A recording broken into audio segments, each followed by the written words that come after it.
আজ আমরা ডুমুরতর new integrated government high স্কুলের সাঁওতালি মিডিয়ামে কিছুক্ষণ আগে রায়পুর বিধায়ক ক্ষেত্রমোহন হাঁসদা স্যারের সঙ্গে যে সিন্ধি সাঁওতালি মিডিয়াম অনির্দিষ্টকালের জন্য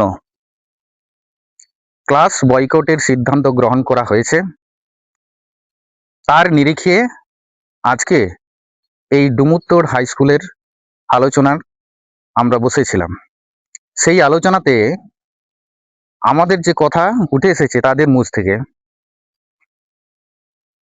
যিনি আমাদেরকে কথা দিলেন, সঙ্গে ক্যাবিনেট মন্ত্রী সাহেবের সঙ্গেও কথা হলো যে এককালীন আমাদেরকে টাকা দেবে বলে।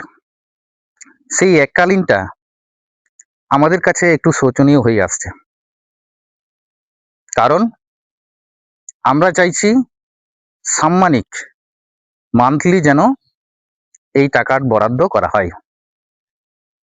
যদি এই টাকা মান্থলি না বরাদ্দ হয়, আমাদের এই তিনটি সাঁওতালি মিডিয়াম রায়পুর এবং সারেঙ্গা ব্লকের অন্তর্গত যে স্কুলগুলো আছে অবিরত ক্লাস বয়কট থাকবে।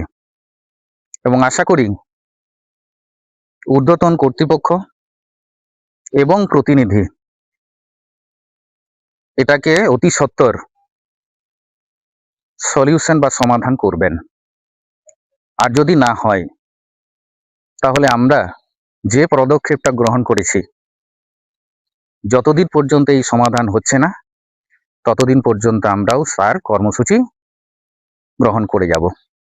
নমস্কার, আমার নাম Bimal Hansda, Bankura district volunteer teacher association president. নমস্কার। নমস্কার, আমি ডুমুরতর নিউ ইন্টিগ্রেটেড গভর্নমেন্ট স্কুলে ভলেন্টিয়ার টিচার, আমার নাম মঙ্গল সরেন। আজকে আমাদের ডুমুরতর নিউ ইন্টিগ্রেটেড গভর্নমেন্ট স্কুলে এমএলএ সাহেব আজকে এসছেন আমাদের সঙ্গে দেখা করতে। আজকে আমরা তিনটে এনআরজিএস স্কুলের সবাই আছি, বামুনডিয়া, ডুমুরতর আর ঢিকিকাটা এনআরজিএস। আজকে আপনার সঙ্গে কথা হলো যে আমাদের দীর্ঘদিনের যে দাবি যে রয়েছে, যে আমাদের যে প্যারা টিচার মান্যতা দিতে হবে। তো আমাদের গোটা অফিসে চারধারে মানে আমাদের অ্যাপ্লিকেশন দেওয়া হয়েছে, কোনো মতেই আমাদের দাবিটা হচ্ছে না বা আমাদেরকে প্যারা টিচার মর্যাদা দিচ্ছে না। তার জন্য আজকে আমাদের সাথে কথা হলো যে এককালীন কিছু টাকা দেয়া হবে আমাদেরকে, সেটা বললেন যে সেই যে এককালীন কিছু টাকা দেওয়া হবে সেটা আমরা মানছি না আর মানবো না। আর আমাদের যে ক্লাস বয়কটের ডাক চলছে সেটা চলছে আর চলবে।